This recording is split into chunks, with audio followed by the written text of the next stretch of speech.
What's going on, everybody? Welcome to the Heavy on Hoops WNBA basketball channel, guys, where we talk everything WNBA basketball. And I got an absolute dope video for you guys today where I'm looking at this Atlanta Dream Team everybody's been talking about ever since they made that Angel Reese trade. And I'm just sitting here asking myself the question, is this team really a team that can contend for a WNBA championship this season? And I got three particular things that I'm looking at that really is going to determine that. So before I go ahead and get into it, go ahead, like and subscribe, guys. So let's go.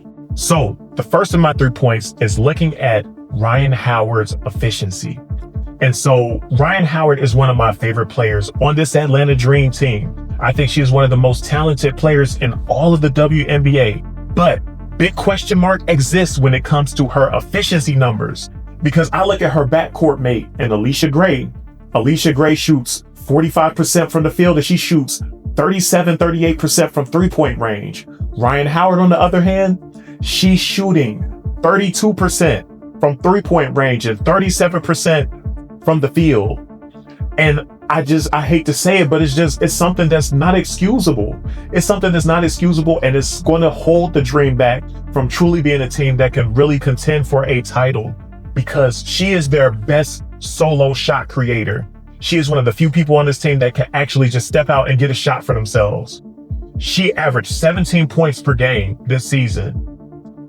Alicia Gray averaged 18 points per game, but Alicia Gray's shots come off of catch and shoots, driving to the basket like straight line drives, because she just hustles and plays so hard.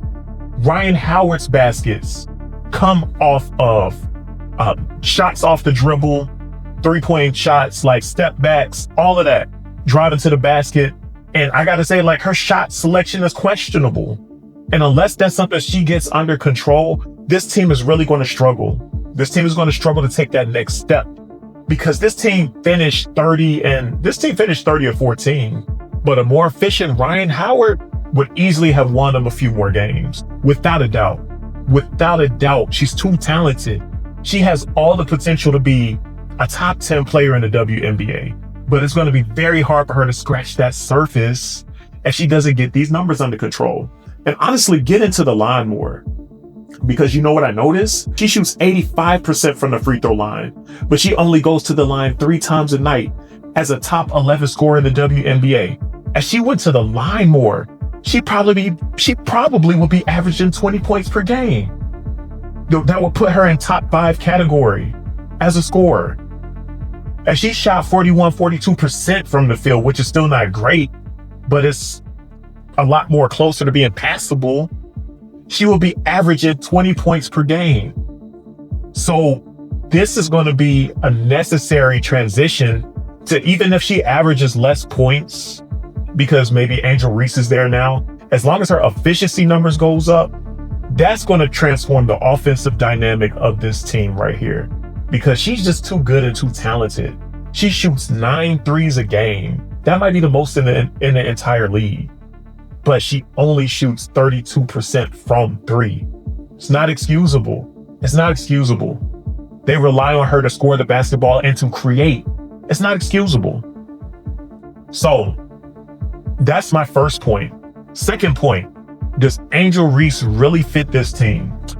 My personal opinion, do I think she does? Yes, and I really hope that she does, because she will absolutely transform how this team functions on offense and on defense. They have a luxury. They have a luxury that they did not have last year.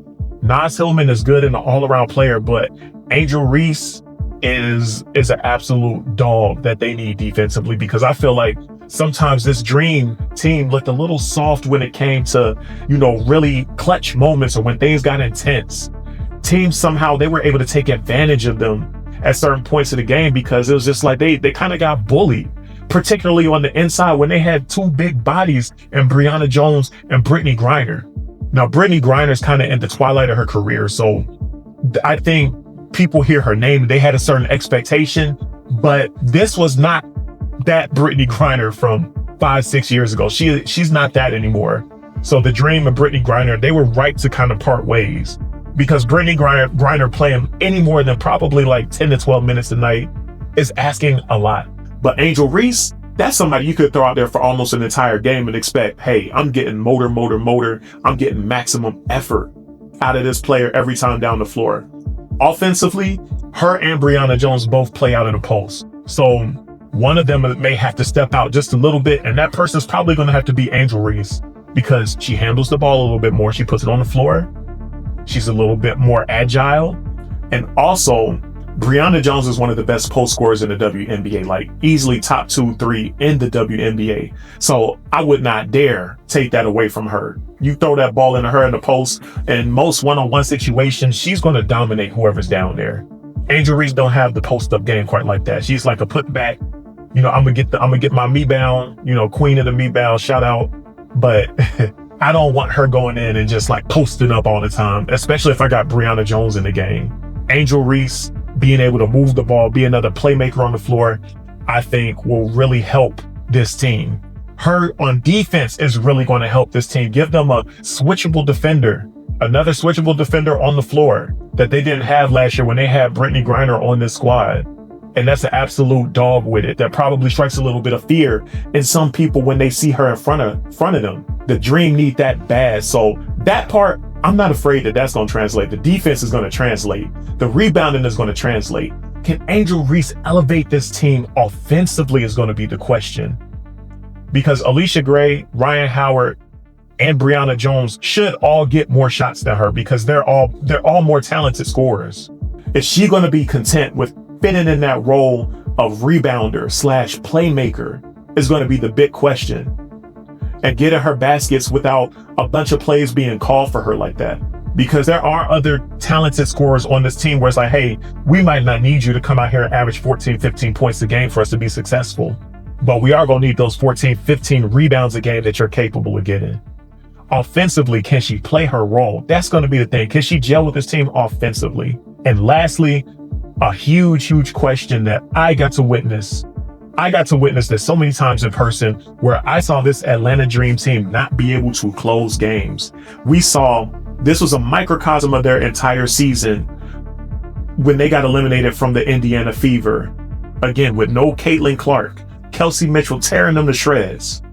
We saw the Atlanta Dream team collapse in the last 5 minutes of the game where they led the whole game. The Dream had about 5 or 6 games in the season that they should have won. This team really should have won 35 games last year. They won 30. Best for second in the WNBA. This team really should have been a 35-36 win team, but they lost so many games within the last 4 or 5 minutes of the game that you had to question, like, hey, does this team have the ability to pull it together in the last few minutes? And last year it became obvious that they just did not. At an elite level, when they had comfortable leads, they could handle it. But when they had a team that was right on their heads and attacking, it's like they could not. And then somehow they couldn't finish offensively. It's like there was a hierarchy that is just not established. So anybody and everybody would be taking last second shots. But the reality is their most consistent offensive player is Alicia Gray, but she's not really a shot creator. So they're going to have to find ways to make sure she gets that ball on offense, because she is their most lethal offensive weapon.